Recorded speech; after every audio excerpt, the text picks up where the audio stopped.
Hey, everybody. This is Eddie Fernandez. I believe I was just on mute. Apologies about that. Very, very welcome to the Mustang Mach-E community. This is the first of 4 live immersion web series with a fantastic team that has brought you the Mustang Mach-E. Today's episode is all about design. So without further ado, I'm very, very excited to introduce you all to Jason Castriota. He's the Global Brand Director for Ford's battery electric vehicles, and he is joined by Chris Walter, the Design Manager for the Mustang Mach-E. I'm going to be moderating the session, so please keep those questions coming. I'll answer as many as I can over the Q&A chat function, and then we're going to save a little bit of time at the end to talk live with our experts on any other questions that you have. So without further ado, I'm going to pass it over to Jason, and we can hopefully have a great call.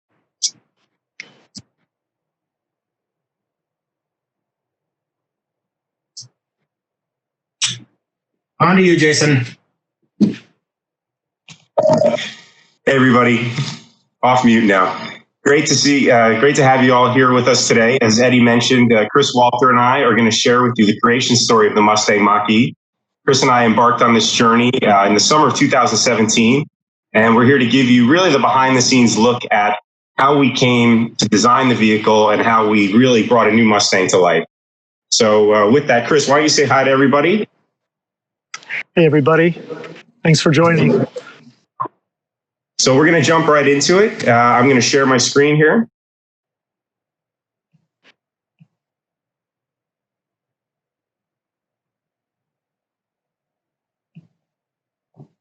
So without further ado, the Mach-E is really about ushering the electric era at Ford. We knew this was going to be a pivotal moment for Ford Motor when we really pushed fully into a battery electric vehicle. We wanted to deliver something that was exciting, that was capable, that was going to be safe, practical, and deliver the range that we knew our customers needed to really adapt electrification moving forward. Some of you may or may not heard, but we are all in on electrification. We're investing over $11 billion in EVs by 2022. And as you've probably seen, we've got quite a few interesting vehicles coming to market. Not the least of which we've teased a little bit about the capabilities of our upcoming F-150 electric vehicle. Our approach really is about building on the foundation for long-term success. So it's really about playing to the strengths of Ford Motor Company, building on our iconic nameplates, amplifying those attributes, leveraging the scale and technology that that's going to give us, and really an innovative business model as well. But as I mentioned before, it's really about exciting and capable fully electric vehicles. We didn't want these vehicles to just be efficient commuter cars. We want to deliver the best of Ford. As you guys are well aware, Mustang brings style and performance to the electric space that we're really excited to share with you today. A really important point about EVs is there really are far more than just a different form of propulsion. It's really about the access to a new connected ecosystem of features and services. And this is really going to empower our customers. It's all about freedom, empowerment, and progress. And again, anybody that knows the Mustang creation story, they always know it was really about the freedom of the open road and really moving fast and in style, seamless. And that's really what the Mustang Mach-E brings to the table as well. As I mentioned earlier, we really wanted to amplify the attributes our customers love. So it's about fun to drive. It's about new possibilities of design thanks to the skateboard type architecture. You have this quiet powertrain, which now gives you this new interior environment where you can have this very serene, quiet environment, enjoy your stereo system, or you can really enjoy the performance sound of the electric motors. We also believe long-term that EVs will have lower ownership costs. You're not going to be spending as much money on gas or service. And again, of course, the green attribute and making the world a better place. When we really dug into how are we going to create our first all-electric vehicle, we really talked about knowing the context of the situation, knowing people, and how the world was changing. What we really saw was that technology was creating this systemic elegance for everybody. It was really about finding these customers that wanted to feel young again, to move forward in life, progressive, tech positive, not really afraid to try new things. We understand that there's some new attributes to driving an electric vehicle and owning an electric vehicle. So we wanted to play and ensure that we had customers that really appreciated what this could bring. So what we see in technology, and we've seen this for over a decade now, is it really is creating a deep emotional connection with our consumers by removing friction from our lives or amplifying experiences we really enjoy. And when you think about what technology has done, it's democratized a lot of what was once really premium or elite. So for those that wanted a black car service, everybody has that with rideshare such as Uber and Lyft. You have private chef services like Freshly and Blue Apron. And of course, in gaming and exercise, you see everything from VR, drone gaming to Peloton and others. We're really expanding the space through technology by creating a community of users and the network effects that that brings. We view this all as the possibility for electric vehicles moving forward. And we found it was incredibly important to really deliver an entirely new user experience. This kind of gotta have it technology, this experience where you feel the seamless integration between you and the automobile. The idea that you're connected, that we can improve the vehicle by delivering gamification, greater performance, even safety fixes over the air. The electric vehicle architecture also gives you new spaces. So the front trunk on the Mustang Mach-E is something that before you have this new lockable storage that again makes the car that much more usable. And of course, one day in the future, we may even have exportable power from our battery electric vehicles. So why Mustang? This has been a question we've been asked a lot as we came to market. And the bottom line is that with tons of electric vehicles coming to market, we knew above all, we wanted another hero product. Ford is best known for our heroes. When you think of Ford, you think of F-150, Mustang, and Explorer. And this should be no different. So this was really about a vehicle that was going to challenge convention. It had to be more than a car. It needed to capture the best of the American spirit. And above all, it had to be a must-have vehicle. As I said before, it's not just about gotta have it technology, it was about gotta have it design. We wanted people to see this vehicle and have it grab them in the gut and say, I want to learn more about that. I want to drive that vehicle. So we had this new opportunity to really expand our most legendary brand and really build a deep emotional connection with enthusiasts to deliver that clear brand promise. You know right off the bat, it's going to be fast and it's going to be beautiful. And that's really what Mustang Mach-E is all about. It's about creating a captivating, unbridled, and empowering vehicle. A vehicle for a new generation, ushering in an entire new dimension for Mustang. It really is adding a new steed to the stable. And, we certainly view the ideal garage as having your Mustang Coupe for the weekends and a Mustang Mach-E to run around during the week. This way you can always drive a Mustang experience. As I mentioned before, the gotta have it technology aspect was really important to us. So the Sync 4A system was really about creating something intuitive, adaptive, fast, and connected, just like your smartphone. And we're going to have an entire episode dedicated to that, but I'm sure you've probably all heard that we have phone as a key, that the Sync 4A system is going to be literally able to upload and cast all of your favorite apps right into the HMI of the Mustang Mach-E. You'll have everything at your fingertips just to swipe away, just as you would on your smartphone. And above all, the Mach-E, of course, is a bold, capable, and dynamic vehicle. The all-wheel drive that's available is going to give you the performance you need no matter where you live.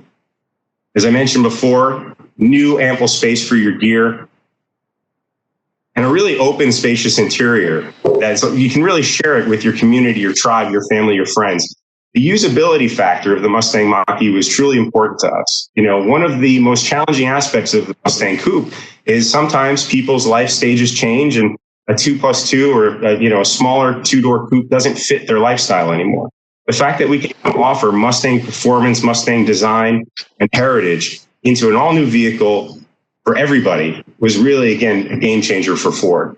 And Chris and I will actually walk you through a little bit about the interior space later. We're very proud of it, as we have two chief engineers on our program that are over 6'5" and 6'6", and they can fit comfortably in the rear. So now we're going to dive into the design journey for the Mustang Mach-E, and this is where the real fun begins. As you're probably aware, Mustang is now 55, 56 years old, actually, and there is 56 years of history. Above all, there's that long, powerful front hood, that fist punching through the air, the powerful rear haunches, and that fast roofline. You then dive into the details like the tri-bar headlamps. And these are things that we knew we had to carry forward, but do it in a new, fresh way, a way that signed that this was the future of Mustang, that we were pushing the brand forward, without forgetting where we came from.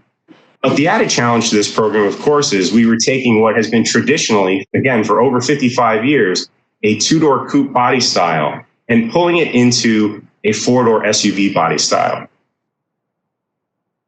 So this really required radical change in the vehicle architecture.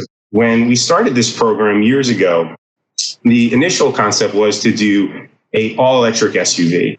And the initial proposals would have been handsome vehicles for sure, but they weren't going to deliver Mustang style, Mustang proportion, or Mustang performance. So Chris and I worked together with the team, the engineering team, to really look at the vehicle architecture and see how could we change the bones of the vehicle, as we like to refer to them as, and really push and pull the vehicle to deliver those Mustang proportions.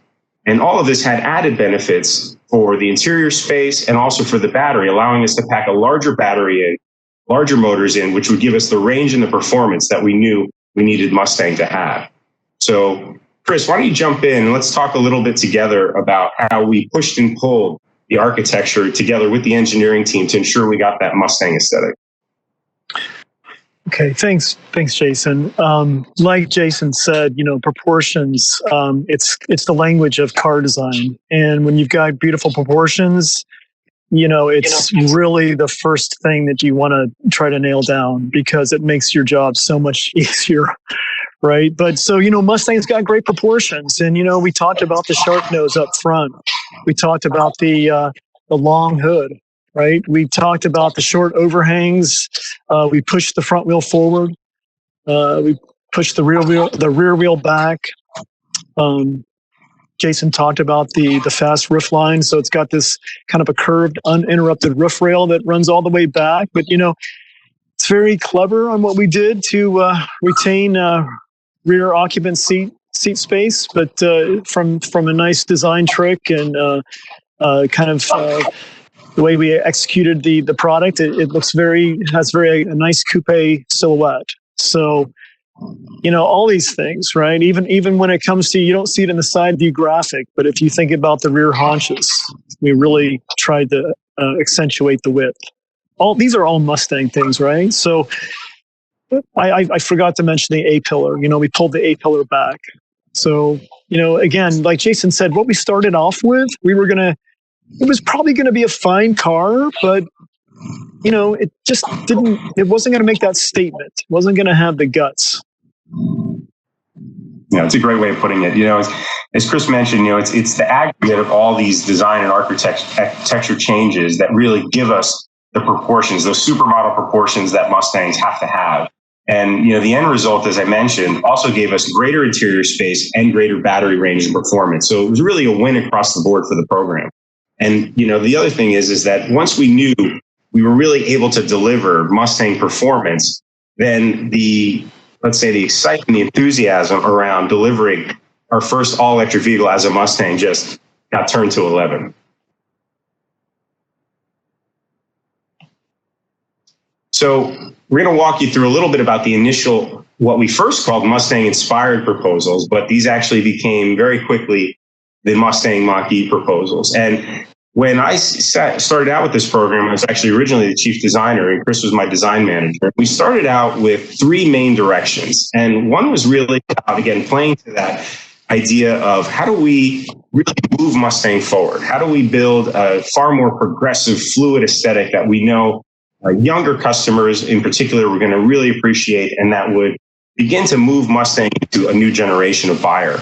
The second group of proposals really built around a very pure, minimal aesthetic, a bit more global in its aesthetic in the sense that it had a very premium feel to it. And then the final language, of course, was really copy and paste. How do we take today's existing Mustang design cues, a beautiful vehicle and really stunning on the road? How do we take those proportions as design cues and apply them directly to an SUV? And from there, Chris and I really let the team run. But, there was this feeling that the future of emotive power, which is really what we wanted to convey with this vehicle, was the winner. Chris, why don't you take it from here and talk a bit more to the process and what this really represented in this first sculptural image, and then, of course, we'll share more after that. Okay, Jason mentioned the future of emotive power, and we answered that with the sculpture, more sensual surfacing, just more emotive. And it was, it was really, really pushing it. And like electric vehicles are something different, and people expect electric vehicles to be different, but they don't need to be weird. They don't need to be a science project. So we wanted to, make it modern and beautiful, make it modern, but make it beautiful and sculptural and sensual at the same time, but also mix in those really iconic Mustang cues. We need to add the signature cues to refine the design, and you'll see more of that as we progress through the presentation. I think beauty is a really key phrase, because I think what we realized is beauty plays to all ages and all people, right? So even though in some initial research around electric vehicles, we knew we had a very young, tech savvy, progressive customer base that was looking for a new vehicle that wasn't really out there in the world. We also knew, again, in designing a Mustang, we're creating a vehicle that's beautiful, that is going to be appreciated across all generations. And perhaps existing customers, even customers like myself and others, we're going to now experience or consider an EV, even though they had never considered one before. And this was, again, the strength and the power that Mustang could deliver for us. So once we knew we could nail that design, and as Chris mentioned, really bringing the sculptural element of beauty into the Mustang in a forward-looking way, mated with this high-performance all-electric architecture, we knew we had a vehicle that, like Mustang, was going to be incredibly inclusive, that young to old, man, woman, crossing the globe, everybody would really be enthusiastic about what we could see in this vehicle. Chris, why don't you run them through a little bit about the theme development and the design process? Well, this is part of the story that I call Unleash the Designers. So in the beginning of the presentation, Jason, he mentioned that the car didn't start out the way it ended up. So in the beginning, there wasn't a whole lot of emotion behind that original design and layout, and the proportions were not as exciting. And we could just sense that the team felt that. But when we worked with the engineering and we really pushed the company into this new direction, and the architecture was reimagined to really help achieve these truly Mustang proportions, that just went through like lightning with the entire design team, across the globe. And everyone was really hungry to put the proverbial pen to paper and just let those creative juices run wild. And, the designers just had so many sketches. It was just so hard to choose from. But in the prior slide, you remember that Jason had laid out those three pillars, or those three kind of lanes that we kind of funneled these sketches into. But it was just so exciting to see how many great concepts we had. And, this was at a stage that we had to move quickly, and we know that we couldn't stay in this phase too long. Yeah, I think one of the intriguing things is that just how iterative a process the design process really is. And as Chris mentioned, Ford being a global motor company, we have design studios all over the world. And whether or not designers were officially involved or not, we got designs from all over the world coming in, pouring in actually on a daily basis. And when you see a sketchboard like this, which is just showing 3 or 4 different design directions, that's a day's work from 1 or 2 designers. Now multiply that by several tens of hundreds of people. You can imagine just how many designs were coming our way, and to really kind of sift through them and really distill it down to the best elements and really find that eureka moment, so to speak. It's a very fun process, but also really challenging. And there's just so many great ideas. But at some point you've got to move forward. And with that, one of the things we did to really accelerate development, and this is something we were really excited about, and Chris will dive much more into this, was really leveraging the latest tools. Designing a really progressive vehicle, we felt it was really necessary to put on our own technology hats and utilize VR really as the driving force to accelerate the vehicle development. We wanted to get to market exceptionally fast with this vehicle for a reason. And we felt we had a great clear idea of where we wanted to go, and that we could actually chunk a lot of time and energy out of the process by leveraging these digital tools. Chris, why don't you walk them through this part of the process and how this really changed the game for us? Yeah, in car design, we develop models with clay, and a lot of times that, it just takes time. And like Jason said, because we got into the 3D digital modeling quicker and we used VR, it really just took a lot of the time away, and we were able to review our models in the virtual world. And the improvements in the VR headset technology, it was easier to incorporate all the decision makers into the process. And we just, we helped develop these 3 distinct themes, and we created all these renderings in CAD, and just the problem solving and the decision making just were accelerated, and it helped to evaluate the designs, and then eventually, make these, create these designs and fabricate them for the real world. For full size, I think it's clays.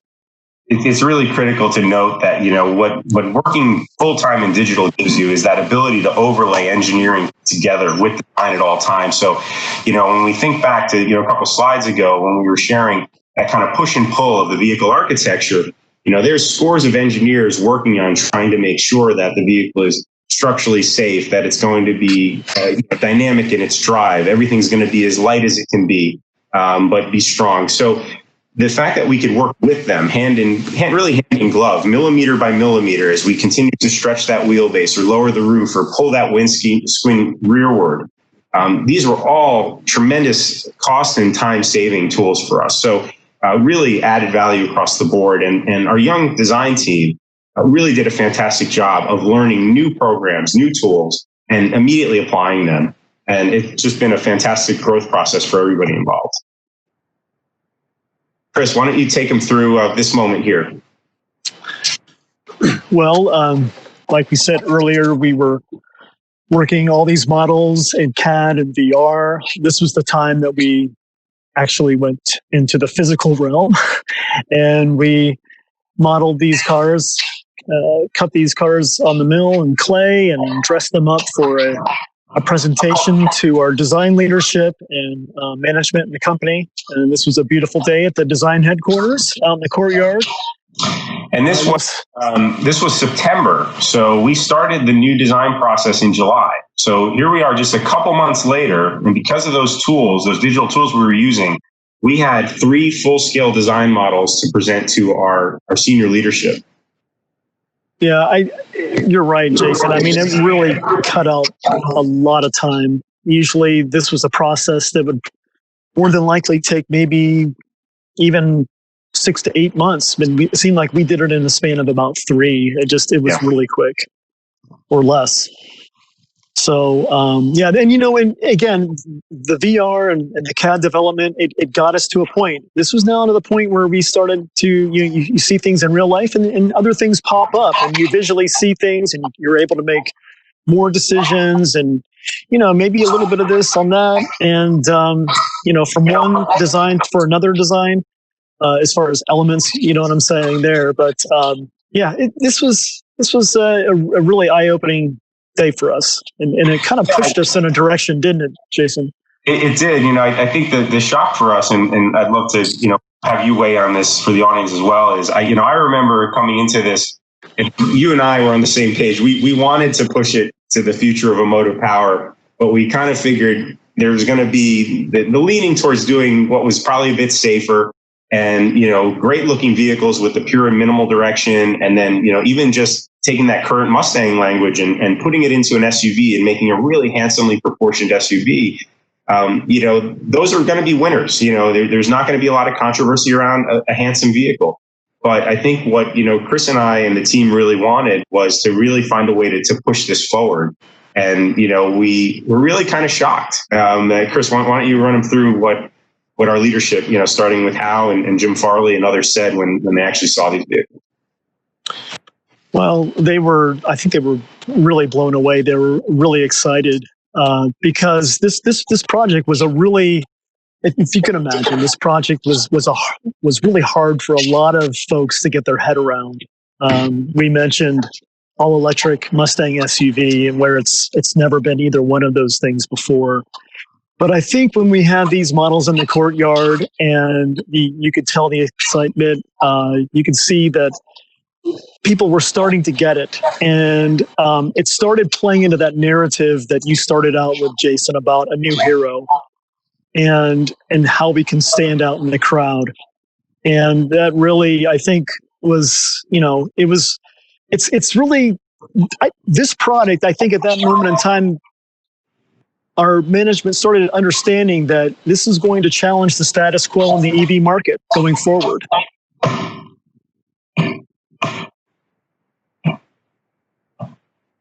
Yeah, absolutely. I think that, again, one of the exciting points here in this review was, we had been working fast and furiously for a couple months, as Chris mentioned, but ultimately, the response went from, boy, I don't know if we can do a Mustang SUV that's electric, because it's that two bridges that you're crossing at once, to, wow, this is something. And yeah, we need to push it. If we're going to push it, let's push it all the way. Let's really push for the more progressive design.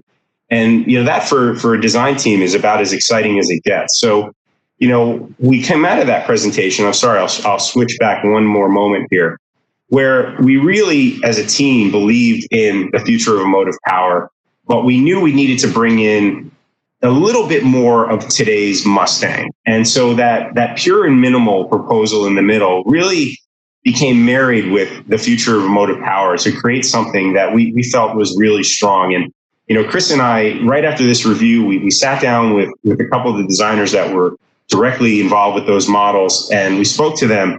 And literally within a couple days of sketching together, we came up with this design model here that you see. And you see the wireframe on the left, because once again, what did we do? We went right back into the CAD model data, and we're able to very quickly iterate together on this new design proposal. And Chris, why don't you walk them through the VR and the milling of that, and the time frame that this all happened? Oh, wow. It happened really quickly.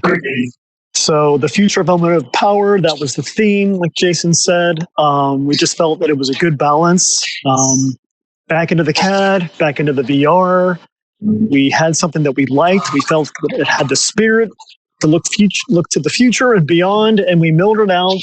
And you can see the clay model in the lower right-hand corner. We didn't even completely dress the model. Our clay models, we cover the clay models with a vinyl type material, and you wet it down with water and it sticks to the clay. You can stretch it, stand back about 20 feet, looks like a real car.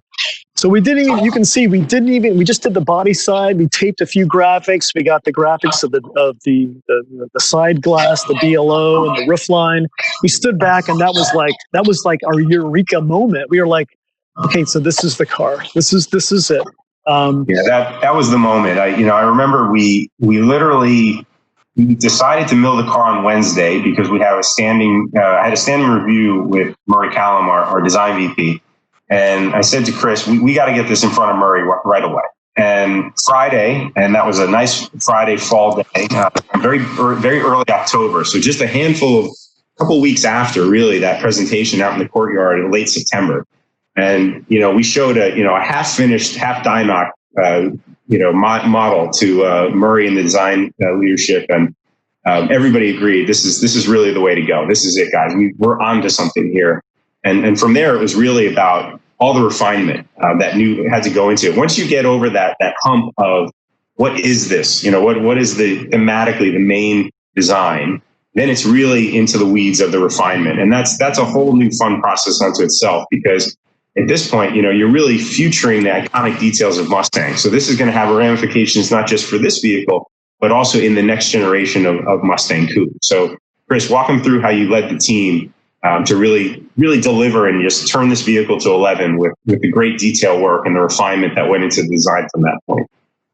We own this icon, and we wanted to add signature cues and refinements. If you look at the sketches on here on the left, pulling inspiration for the front end.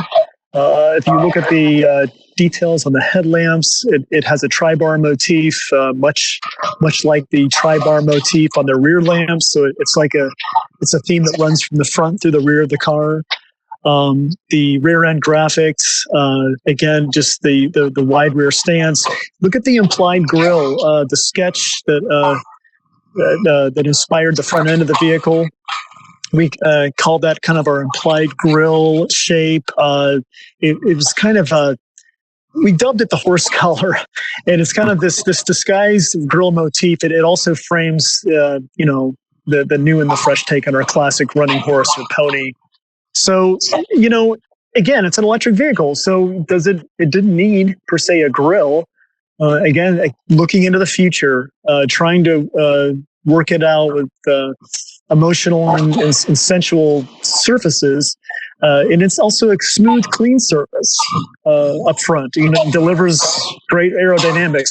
So again, trying to take those iconic Mustang details and featuring them. It was just putting the last bit of seasoning on the car.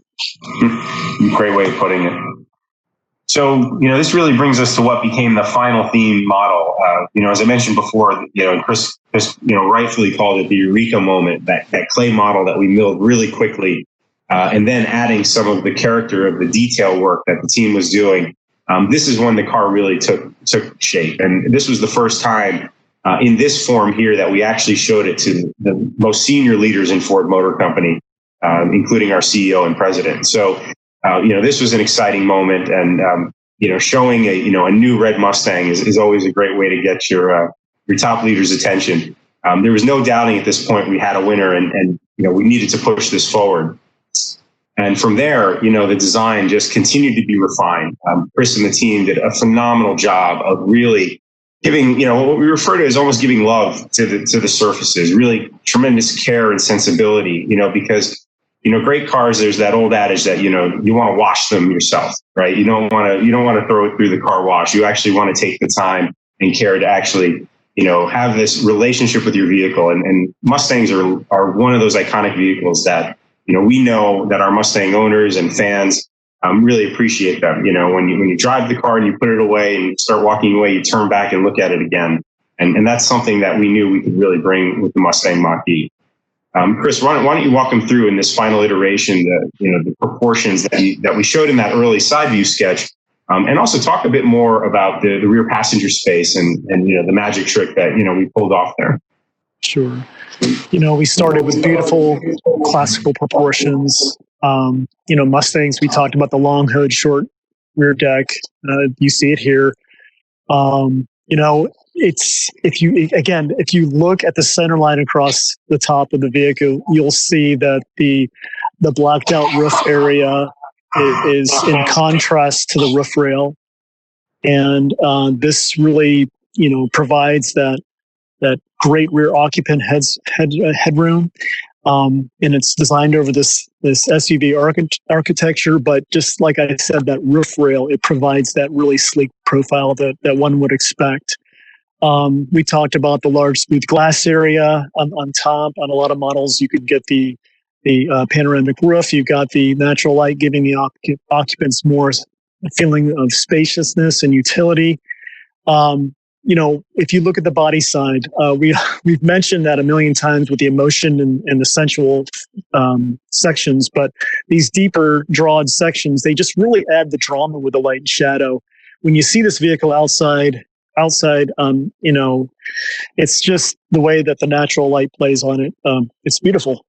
The wider rear fender stance, and again, that's a must-have for all Mustangs, and that's really the favorite part of the car for me are the rear haunches. And that was a bit of a painful birthing point for us, because the design team, we fought really, really hard to push those fenders as wide as we could to stamping, and we worked really hard with engineering, manufacturing, and we pushed the limits of the super strong lightweight steel, and ended up with in my opinion, just a beautiful piece of sculpture that a nice state out to wash your car to just kind of feel the surfaces. So,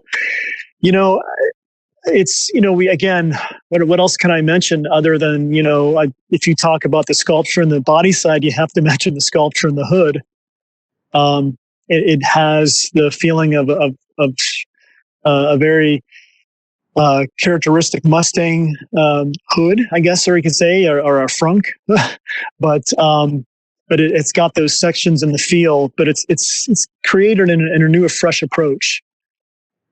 So yeah, A lot of time on this car we spent working really hard, up front, and then just pushing it towards the finish. It was definitely an experience I will never forget. Yeah, it was a great a lot of work.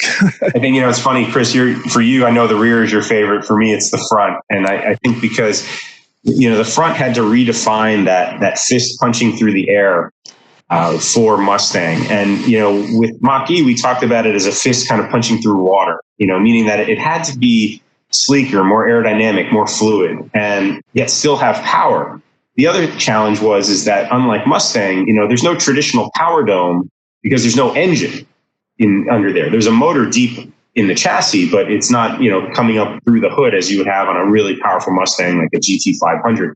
So to give that sense of raw power and, again, that fist-like, shark nose punching through the air and the brow over the lamp, those were all really critical elements, but to be really redefined in a new way. And I think that, that really gives the vehicle a very rich, very functional appearance, but at the same time, loses none of the drama that you would expect from a Mustang. There's Chris's rear haunch. Chris, I think we need you to stand in for that shot. Actually. Oh, I don't know. A little bit more hair.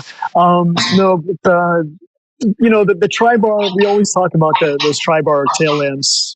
And we had kind of a fresh approach for that, I'd say. Sequential lamps on that as well offer a really kind of a Mustang dynamic signature, yes.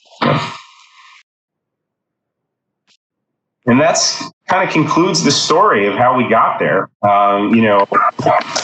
It's pretty clear. Chris and I actually had a lot of fun, over this couple of years, a lot of challenges. I mean, we were probably downplaying some of the challenges to a degree.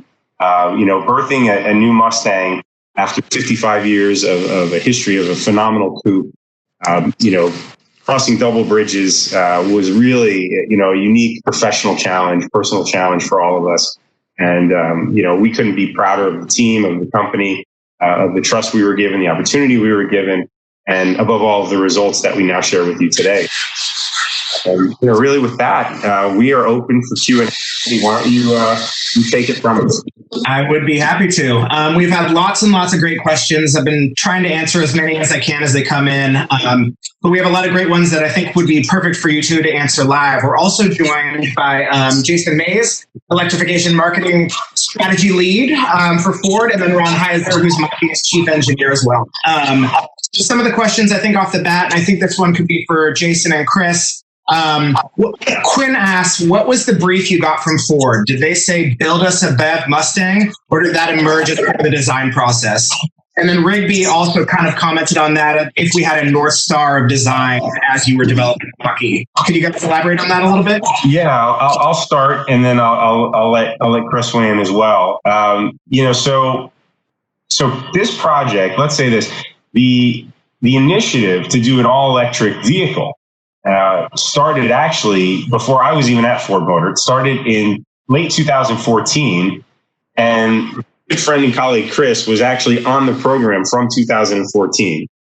So he can run you through a little bit about where the genesis of the project started. I was tapped on the shoulder in the spring of 2017 because we decided, the company decided that we really needed a reboot, that we needed to do something that was more bold and more daring.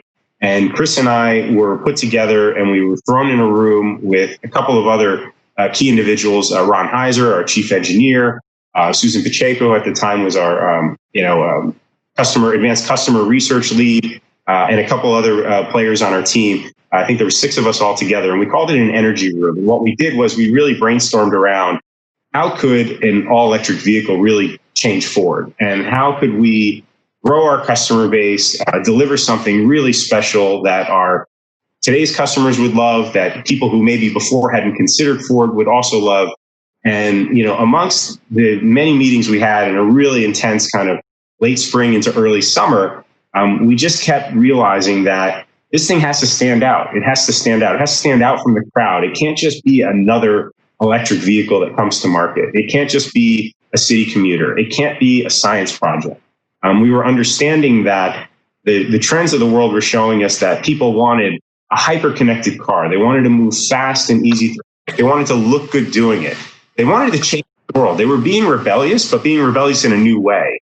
And that's really where it dovetailed with Mustang.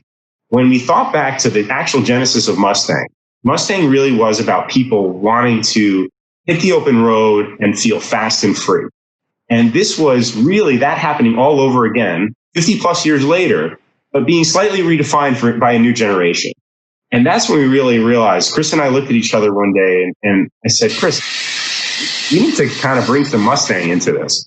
And he's like, wow, that's really wild and that's cool. And, Chris and the team kind of took it and ran with it. And it was a little bit clandestine initially. We were kind of under the table, talking and sketching about it. And then, it's just one of those things that our senior leader, and now CEO, Jim Farley, came in one day and he had already thought of it. He came in and he said, I was really thinking about this and why not Mustang? And, it's one of those things where you go, that's why Jim's Jim. he's absolutely great at seeing around the corner and knowing where the world's going and knowing our strengths. So from there, we had carte blanche to really push it. But Chris, give a little bit of backstory about where this program actually started, because I think it's a really, you've been on this journey for so long, and I share that it's really good. Yeah. Well, let me start out by saying that, thank God Jason came on and joined the team. I'll tell you what, Jason, you came along just at the perfect moment. But before you did join us, I was tasked as manager on this project early on. And if I can give you just a little bit of backdrop on it, this was the time when I don't think electric cars were on the, were on everyone's top of mind at this moment, because Prius was huge, right? So everything was Prius, everything was plug-in hybrids. So the project did start out a little bit differently initially, but there was an all-electric variant. But then things kind of changed. The world changed. All of a sudden, the Tesla Model 3 was open for ordering, and it was like, wow, look at all the orders. So, then I think the company started thinking a little bit differently. So it got a little bit more serious, and as time moved on, we got into, getting the opportunity to, hey, look, maybe we can do something different with the proportions. Maybe we can make this, and then just there's more momentum from the company behind the project. And it was just great to see that. And then of course, Jason came in, and Jason was great because he had a point of view, and Jason, you were able to get a lot of the senior leaders to really listen. And then of course, like you said, with Jim coming on board and with his influence as well. And it was like all of a sudden we were all working on this project where it was like a compliance, does that make sense? It was like a compliance project, and it was like, okay, we have to do this because we have to because this is the future and we're going to have to, but the tides turned, things changed, and it was the most exciting project that I've ever had the opportunity to work on to date. Thank you.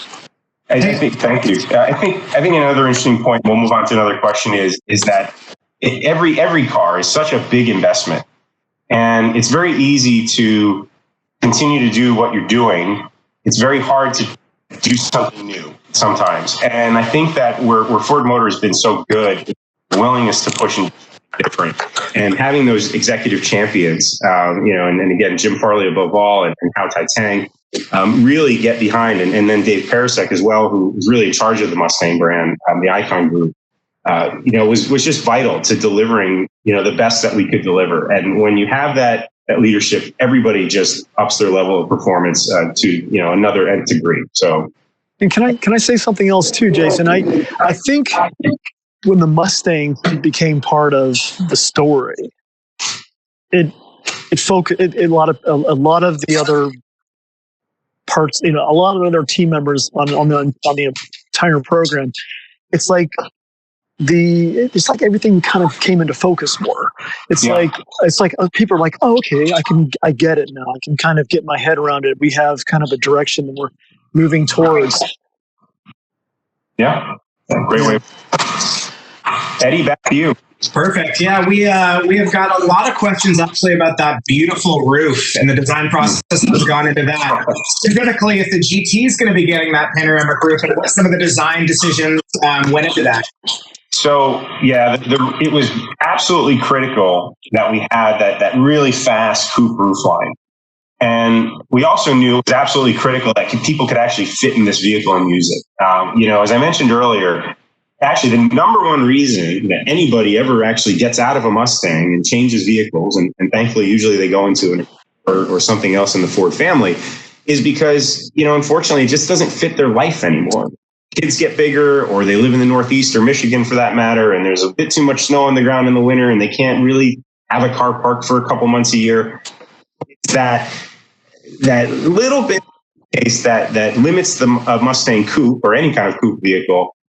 When you move into an SUV or a larger vehicle, you expect the space, you expect the usable performance at all times. And so that was part of that design tension. How do we keep that really fast roof line, but then make sure that we still have big space? And as I mentioned, our two lead engineers on the project, one, Darren Palmer, is 6'6", and Ron Heiser is 6'3" or 6'4". And both of them can fit in the back. And they were kind of our benchmark, because every time they would get into the design model, they'd get in the back and then they'd put a fist over their head to see how far away they were from the roof line. So we knew we still had to have a fairly high roof on the vehicle. We couldn't lose that aesthetic. And Chris and the team, really did a great job of finding a way to visually keep that roof. And it's a combination of a very round section after the rail.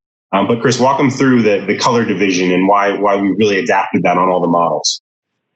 Right. So if you can visualize the A-pillar photo here. There you go.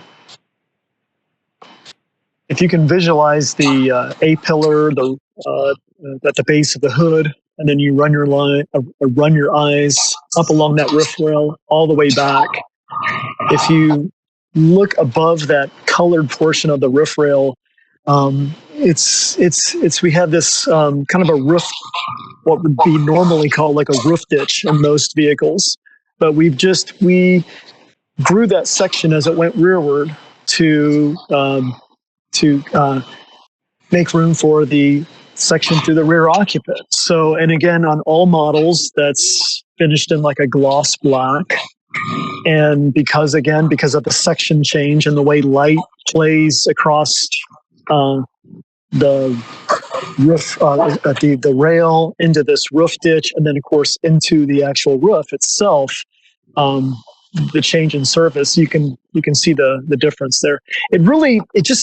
In almost all views, you read that roof rail rather than reading the top portion of the roof. So you don't actually ever really, your eye doesn't really see the center line at first, maybe sometimes. So you read the roof rail more. So yeah, it was just... It's a great visual trick.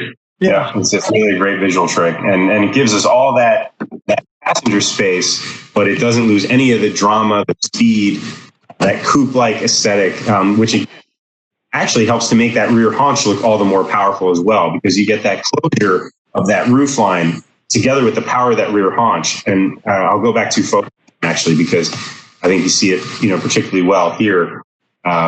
You really see those points converging together, which just makes the vehicle look that much faster. Almost like a archer's bow being pulled rearward. Right, and even if this makes sense, even the sections. As you go across the width of the car, even if that was rendered in black, if that was a black car, you're going to say, well, if it's a black car, you're not going to see it as much. But because of the three-dimensionality of the roof rail into that roof dish, and as it goes into the roof, you actually still read it.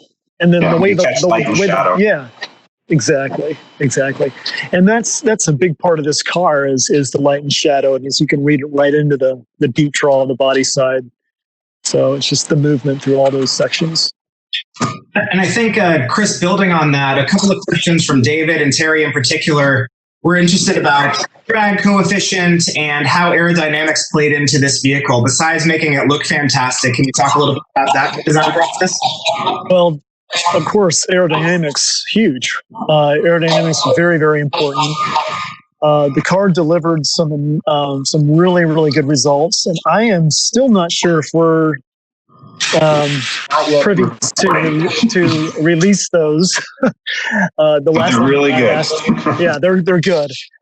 They exceeded. I think the important thing to say is actually they exceeded the benchmark that we wanted to achieve. Being that this is an SUV, obviously it has a larger frontal area than a small, low coupe-like vehicle. But Chris and the team did such a job in the wind tunnel, between and also physical wind tunnel testing. The performance of the vehicle is great. And that's really what helps us enable some of the great range numbers that we're getting. Vehicles, because EVs are affected much more by aerodynamics than they are actually by the weight. Absolutely. We took this car to the wind tunnel, I want to say for every milestone, like maybe 4 or 5 times, we took this to the wind tunnel, and each time we were always amazed because we were thinking, oh, this is probably not going to work. Sometimes aero testing is just really, you just don't know what you're going to get. You know the basics, you know what you need to do here, pull certain areas out, tuck other areas in. And in some of the areas we felt like, well, geez, maybe we're not doing exactly what the aero handbook is telling us. We took it to the wind tunnel, and I think we were surprised with the results. But other areas, we improved. Again, Jason talked about that front end, that smooth front end, that really helped. The mirrors were super important for us as well. The mirrors were sculpted in the wind tunnel.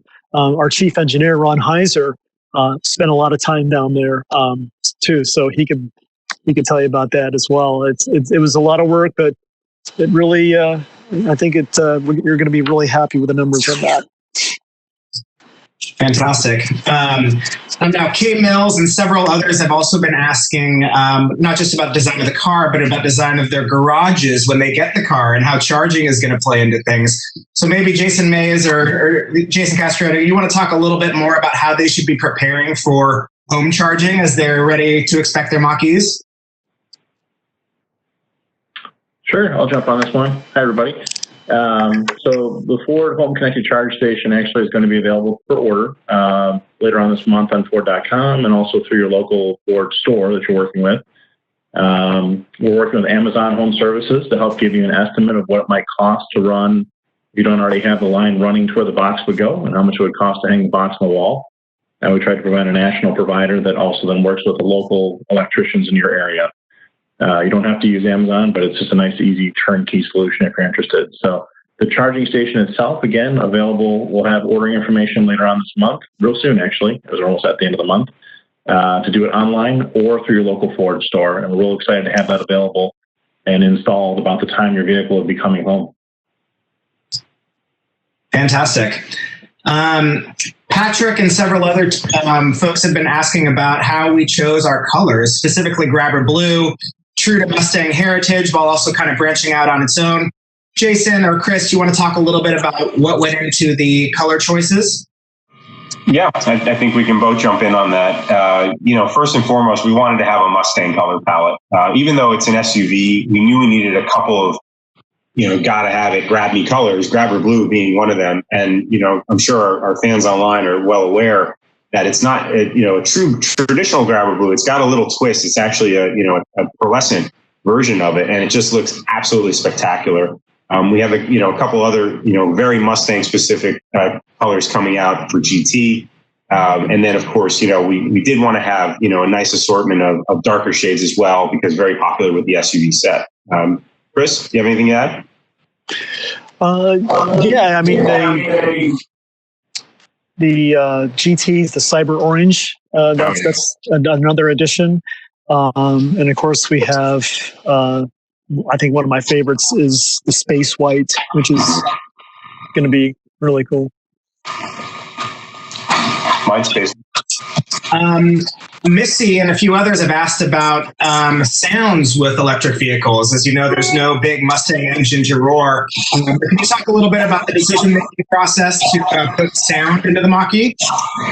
Yeah, that was always going to be a big challenge from day one because, as you mentioned, that V8 roar, that rumble of Mustang is such an iconic part of Mustang. And above all, given that we were creating a Mustang, this had to be authentic. It had to be authentic to what it is. So given this is an electric Mustang, what the engineers did, and they did a phenomenal job, is they're really amplifying and tuning the sounds of the actual electric motors. So there are different modes, driving modes that we have. One is very quiet. Then we have, which is serene. We have engaged, and then we have unbridled. And the unbridled mode is when you get the most performance-oriented sound and experience vehicle, and you'll hear a lot more of that motor noise, which is really unique and quite futuristic. So we're really excited about it. Again, it's kind of a new sound for a new generation vehicle, and we believe it's going to be true to Mustang. All right. A lot of people have been very interested in the space and how the interior was designed with space in mind. You mentioned Aaron being 6'6" and having that great head space. John specifically asked if he could put his plugs in that back seat, and just can you talk about how you used space to make sure that we were true to SUVs and really had a comfortable backseat driving experience? So we're actually going to have an entire episode on the interior design, and I'd actually prefer to defer that to them. They did such a phenomenal job, but as I mentioned, we had a couple of really big people that we were using as our benchmark human, what we call mannequins, that we would actually put in the vehicle to make sure that there was really that great usability.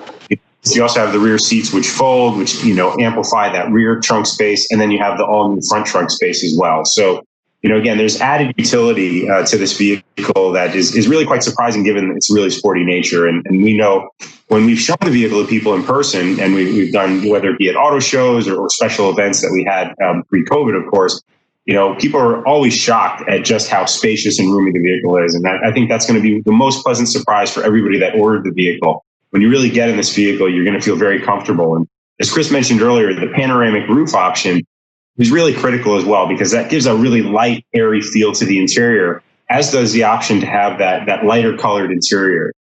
Chris, do you remember the name of the light colored interior? I do not. Space gray as well? I'm not sure. Light space gray. Thank you. All right. Bob wants to know what your favorite design elements of the car, and specifically you, Chris, what you're most proud of contributing to the design aesthetics of this vehicle. Yeah, well, I think I mentioned it before, but I'll be happy to say it again. I think it's those rear haunches. Yeah, so just trying to get that width as much as we could, much as we can, off of the C pillar into those the rear wheel haunch. So that pushing those fenders out as wide as we could, that was my favorite part of the car. Awesome. Patrick notes that the side profile looks very clean with the removal of door handles. Can you talk a little bit about that process and how this was totally different than creating a vehicle with door handles that we used to have for years? Yeah, one of the things we wanted to do with this vehicle was really sign that this was a forward-looking vehicle, as I mentioned before, that you're really stepping into the future. This was ushering in a new era for Ford Motor, an all-electric era. And one of the things that designers have always wanted to do from the beginning of time is get rid of door handles, because you spend all time doing these very round sculptural surfaces that are pulling back, and lights running. You're working on these reflections to make sure the reflection runs perfectly from front to rear. It gives you that length and that strength visually to the vehicle. And then you have to take this big kind of refrigerator door handle and shove it on there. For us, it's always been, one of those things that someday we'll get rid of these things. So a technology came about where we could have this push button technology and a little natural pull. It really started with, how do we make it easier to get into the vehicle? And so while there's this very small learning cost of, wow, there's not a traditional door handle in this vehicle, how do I get into it? People are always shocked at actually how simple it works. So First off, with phone as a key, you can actually begin the opening process. The door can actually present itself to you. Or right when you go up to the driver or the main passenger door, front passenger door, you press the button and there's that little hook that you can actually see in this photo behind the gentleman there who's leaning against the car. And in one motion, you press and pull and the door actually swings right open. Same on the rear. As soon as you push the button on the rear pillar, it's hidden in the upper glass area. As soon as you press that button, the door opens itself, and then you just slide your hand in the pocket and pull it forward. So it's actually a very easy, natural movement. And that goes back to this idea of wanting to make this car feel really seamless and forward-looking. Fantastic. And I think we have time for one more question, and it's a good one from Ty. He was wondering how much Mustang was in this versus how much of a new vehicle built from the ground up. So while it's the Mustang Mach-E, Ty wants to know future and current design. Is it a Mustang? Is it a new electric vehicle? What are your thoughts? Well, it's both a Mustang and a new electric vehicle. It's really, as we said before, it's about expanding the Mustang family, adding a new steed to the stable. Actually, my colleague and friend Jason Mays, who came on a moment ago, likes to say a steed for every need, which I love.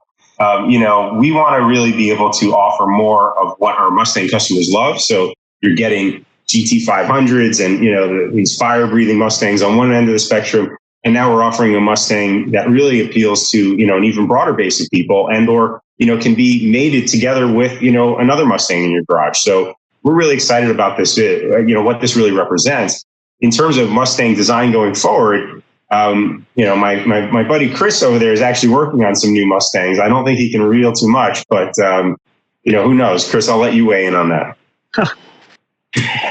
Right. I'm actually in the studio right now.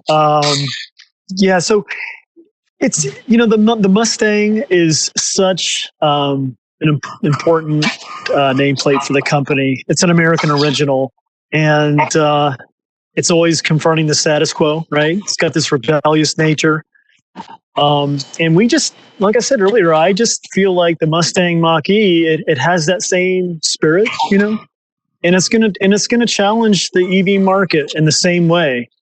So if that's a good way to answer the question, I think it has a bit of this American original rebelliousness to it in its icon, but it's also futuring. It's our new hero, right? It's like what Jason said earlier. So part of the Mustang family, and we just can't wait for it. Well, there you have it. And Jason, I think that concludes the time we have for today. Do you want to give a quick shout out about the future of the web series to make sure folks can tune in again? Yeah. So first of all, thank you again, everyone, for joining and your great questions. We're really excited that you're as excited about this project as we are. As Chris and I both spoke to, we've been living this for a few years now. Finally seeing it come out in the sheet metal as we're watching prototypes come off the line is a really exciting moment. It's going to be even more exciting when it's in your garage and in your hands. The web series is running over the next 3 weeks. So there's 3 more episodes every Thursday, same bat time, same bat place. You've got the Sync 4A system. As I mentioned before, that's that gotta have it technology. We're going to have an entire episode devoted to that because, we know you have a lot of questions about that, and we're really excited to share with you more about, really how that's going to amplify the experience of the Mustang Mach-E and all Fords moving forward. Then we have an episode specifically on the interior design with our great interior design team, Chris's and I's colleagues. And of course, then we're going to have an episode fully devoted to performance and charging. And that's our 2 gentle giants, Darren Palmer and Ron Heiser, who we spoke about earlier, our rear seat mannequins. So really excited to have you guys again. And thank you so much for tuning in.